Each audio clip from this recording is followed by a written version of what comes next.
સુરત શહેરના પુણાગામ વિસ્તારમાં આવેલી ધનવર્ષા વોર્ડ ઓફિસના મુખ્ય દરવાજા પાસે એક યુવક દારૂના નશાની હાલતમાં સૂતેલો જોવા મળ્યાની ઘટના સામે આવી છે.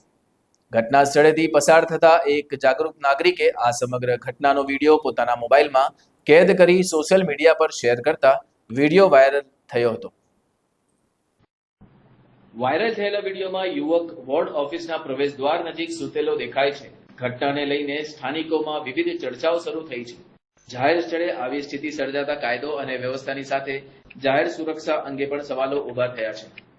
ઘટના અંગે સંબંધિત વિભાગ અથવા પોલીસ તંત્ર દ્વારા સત્તાવાર નિવેદન જાહેર કરવામાં આવ્યું છે કે નહીં તેની માહિતી હજુ સુધી પ્રાપ્ત થઈ નથી.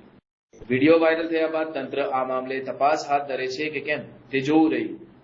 યુવક દારૂના નશામાં હતો તેવી માહિતી વાયરલ વિડીયો અને સ્થાનિક દાવાઓના આધારે છે. તેની સત્તાવાર પુષ્ટિ સંબંધિત તંત્ર દ્વારા થવાની બાકી છે.